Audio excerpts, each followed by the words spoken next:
ಇದೇ ತಿಂಗಳ 30ರಂದು ನಡೆಯಲಿರುವ ಸ್ನಾತಕೋತ್ತರ ಪದವಿಯ ರಾಷ್ಟ್ರೀಯ ಅರ್ಹತಾ ಮತ್ತು ಪ್ರವೇಶ ಪರೀಕ್ಷೆ 2026ರ ಪೂರ್ವ ಸಿದ್ಧತೆಗಳನ್ನು ಕೇಂದ್ರ ಆರೋಗ್ಯ ಮತ್ತು ಕುಟುಂಬ ಕಲ್ಯಾಣ ಸಚಿವ ಜೆಪಿ ನಡ್ಡಾ ಪರಿಶೀಲಿಸಲಿದ್ದಾರೆ. ಈ ಹಿನ್ನೆಲೆಯಲ್ಲಿ ದೆಹಲಿಯಲ್ಲಿ ಹಿರಿಯ ಅಧಿಕಾರಿಗಳ ಸಭೆ ನಡೆಸಿದ ಸಚಿವರು ನ್ಯಾಯಯುತ, ಪಾರದರ್ಶಕ ಹಾಗೂ ಅಭ್ಯರ್ಥಿ ಸ್ನೇಹಿಯಾಗಿ ಪರೀಕ್ಷೆಯನ್ನು ನಡೆಸಲು ಎಲ್ಲ ಅಗತ್ಯ ಕ್ರಮಗಳನ್ನು ಕೈಗೊಳ್ಳುವಂತೆ ಅಧಿಕಾರಿಗಳಿಗೆ ಸೂಚಿಸಿದರು.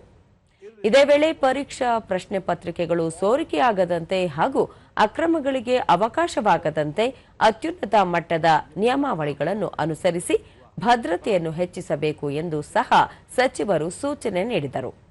ಇದೇ ಸಂದರ್ಭದಲ್ಲಿ ಯಾವುದೇ ವದಂತಿಗಳಿಗೆ ಕಿವಿಗೊಡದೆ ಪರೀಕ್ಷಾ ಮಂಡಳಿ, ಆರೋಗ್ಯ ಮತ್ತು ಕುಟುಂಬ ಕಲ್ಯಾಣ ಸಚಿವಾಲಯ ಹೊರಡಿಸುವ ಅಧಿಕೃತ ಸಂವಹನ ಮತ್ತು ಪ್ರಕಟಣೆಗಳನ್ನು ಮಾತ್ರ ಅನುಸರಿಸುವಂತೆಯೂ ಇದೇ ಸಂದರ್ಭದಲ್ಲಿ ಸಚಿವ ಜೆಪಿ ನಡ್ಡಾ ಅಭ್ಯರ್ಥಿಗಳಿಗೂ ಸಲಹೆ ನೀಡಿದರು.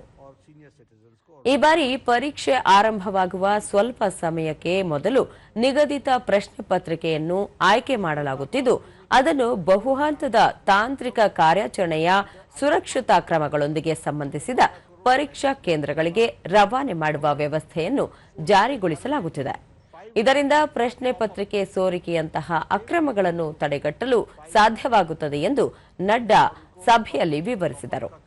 ಈ ಬಾರಿ ನೀಟ್ ಪಿಜಿ ಪರೀಕ್ಷೆಗೆ 2,73,183 ಅಭ್ಯರ್ಥಿಗಳು ನೋಂದಾಯಿಸಿಕೊಂಡಿದ್ದಾರೆ. ದೇಶಾದ್ಯಂತ 340 ನಗರಗಳಲ್ಲಿ 1,300ಕ್ಕೂ ಹೆಚ್ಚು ಪರೀಕ್ಷಾ ಕೇಂದ್ರಗಳಲ್ಲಿ ಒಂದೇ ಪಾಳಿಯಲ್ಲಿ ಪರೀಕ್ಷೆ ನಡೆಸಲು ರಾಷ್ಟ್ರೀಯ ಪರೀಕ್ಷಾ ಮಂಡಳಿಯು ಉದ್ದೇಶಿಸಿದೆ.